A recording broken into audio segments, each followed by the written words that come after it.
Well, we're at the start of the 2011 cabin season, and we come down today on the remnants of that storm that just kicked off a bunch of tornadoes down south. It's coming up here, and we got a break in the weather, but it was pouring out all morning long. About 10 o'clock right now, 10:11, and we got the front tarp off the cabin, which is good. We got to work on the roof where the snow was up on the roof. We had some cleats over the chimney this year, and the snow pulled one of the cleats out and tore the roof. So we're going to have to pound that down, dry it off, and put some caulk down and patch it.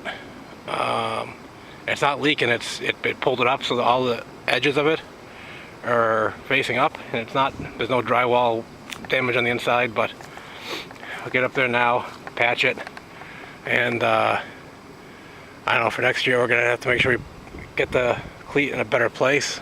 I don't know, not sure what we're gonna have to do. We get quite a bit of snow down here, so there could have been 5-6 feet of snow on the roof at one time.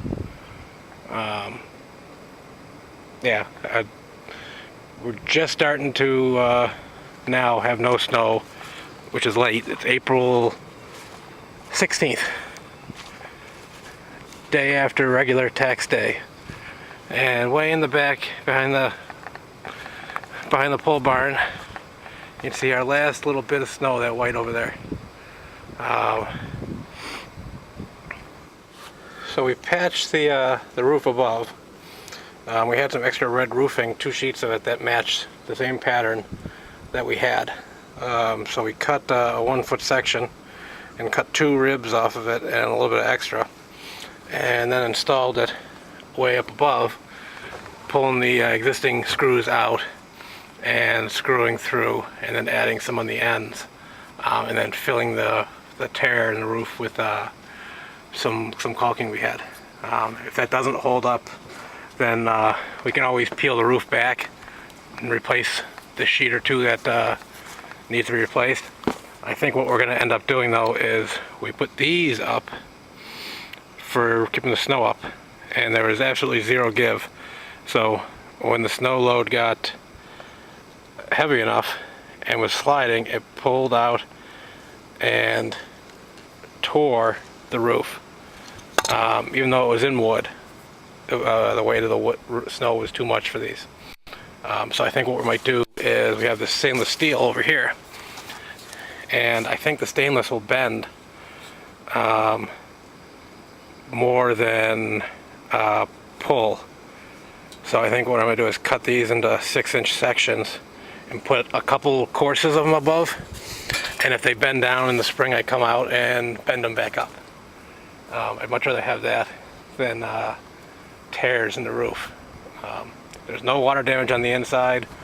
I couldn't see any evidence of it, but for long term, I'd much rather not have to climb up there. It's a pain in the neck. I mean, up to the top, we have a 24-foot ladder that just barely reaches the edge, so you're on the top rung of the 24-foot ladder leaning up over the top. It's not really convenient.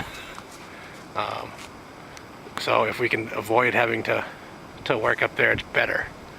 The chimney held up over the winter, no tweaks to it, no nothing. So the cleats did their job, but at the cost of tearing the roof. So I guess anyone who's in a deep snow country, I'm not sure if you have a better solution. I'd love to hear it, because these are the 1.5-inch screws with coarse threads. They tore right out. Suppose I could probably put an anchor through, but if it was enough to tear these out, it might be enough to pry the board underneath right up. I'm not sure. So I think the angle iron, the angle stainless, is probably my best solution. And so far, for what was supposed to be a terribly rainy day, the wind held off while we were up there. It wasn't too bad. We had one person down holding the ladder and one person up, and it stopped raining for like the last hour. It's awesome. I was so not looking forward to coming down here today and having to deal with the weather. They're saying 60-mile-an-hour wind gusts today, which is we have to work on a ladder, not really fun. So, not sure what else we're going to do today. We'll walk around and check things out, see what trees have knocked over. And here's that one I got to take care of.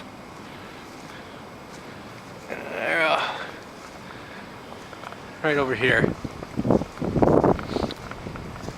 I see it's just hanging on that cherry tree. And we're going to have to get that down, otherwise I'll be worried about the kids playing over here. Or us playing over here. Because if that comes down and hits anybody, that'll kill you. Some of the other projects we got to take care of, it looks like we saw the water running nice out the end of this pipe. And we walked down here just to inspect the property. And this is the intake side. So that's a pretty good clog happening. If we leave this alone, all this silt that's built up over the winter will harden in the springtime and be impossible to get rid of. So we're going to dig this out today while it's nice and mucky, and probably have to come back and get more silt. There's a lot of silt here, and in the spring there was nothing. This is all new silt. You could see the pipe back in the hunting season.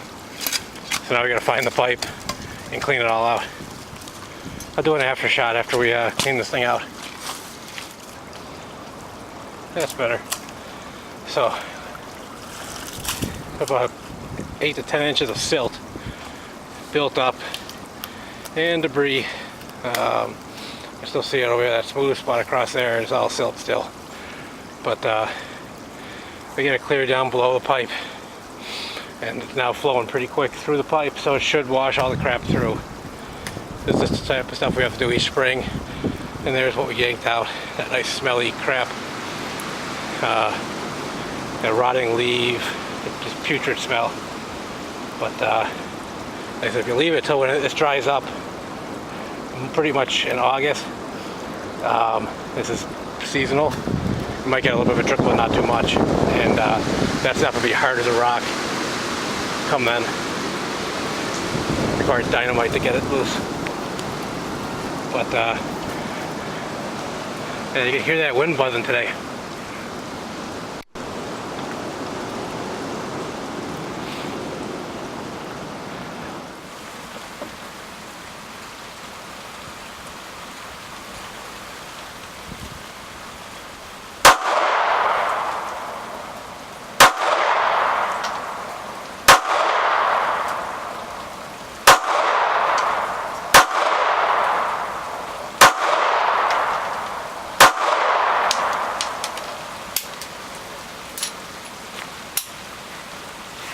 New toy, Ruger LCP. I just got my pistol permit upgraded to unrestricted. So for people outside of New York, that would be like the equivalent of a CCW. In New York, because of our trade laws, just to own a pistol you need a permit. And if you want to carry it, you have to get what's called an unrestricted permit. So I went through that and applied and got it. And I picked up 2 handguns over the winter. LCP 380 auto. This is the first time I shot it. No jams on 7 shots, that's good.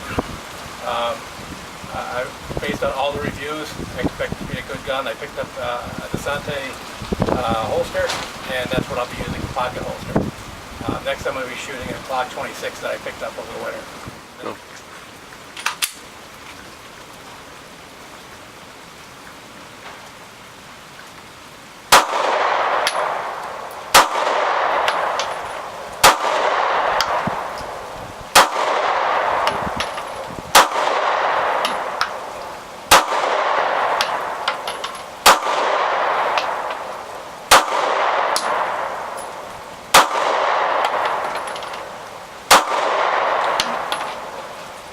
Glock 26. I picked this one up used. It was $100 less than new, and it looked like it was unused.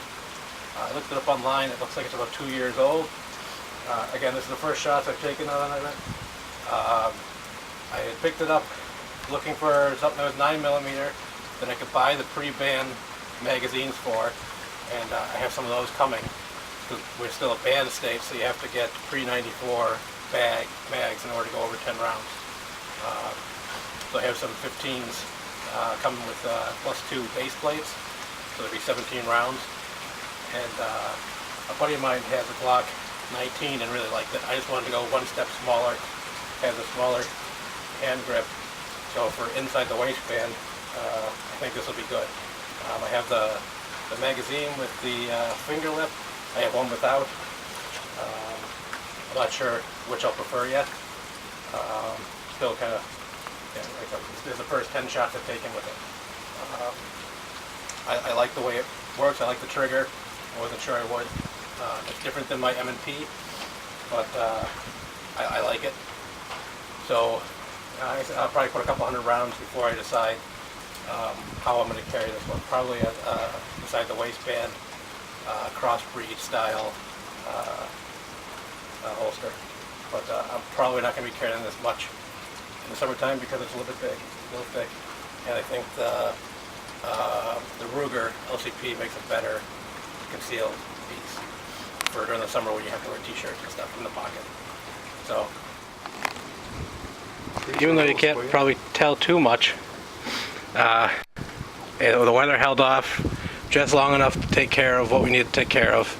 Got the roof patched, we got the tarp down, and we did a perimeter walk and seen some trees just beyond the tree line over here. There's two we're going to take down that one fell into the other and snapped, so we're going to take those two down. And then the one over here that's real close to the property, to the cabin, we're going to have to take down because that's just teetering up there. I don't want the kids playing around it until I get it knocked down. Went down the hill, cleaned out the gutter, the pipe with all the silt, and we'll check that in a couple weeks and see how that's doing. It should be okay. We went across the road, cleared some stuff across the driveway, and then the rain started up, and the wind. It's not really gusting that bad now, but it's blowing. It knocked those two sheets of steel over there that we used all over the place, and it's supposed to be nasty today, so I think we're going to pack it in and maybe come out next week. The kids have Easter break, so maybe we'll come down for a day and just kind of relax and chill out. But you should start seeing more regular videos and more regular updates. Not sure what the heck we're going to be working on, but we got projects. Just the springtime projects to clean it up. Will keep us busy for probably the next month, and then we'll start looking at what we're going to work on. So, thanks for watching. My girl has 886 days, so she's off to a nice start, well over 100 pounds. Somebody came for a nice pad to show, here's some style with a 25,000 pound damn the book. I looked at this calf yesterday and I said, here's the kind of calf that I used to like to buy for my girls. You know, just that everyday good pedigree calf. Maybe nobody's looking at it quite today like that better pedigree calf. But if you want to have some fun, you want to buy that kid back home calf to go out and show and not be ashamed of, help yourselves right here, boys. Born right, born in December, pretty darn nice calf. Give $1,500.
15, 16.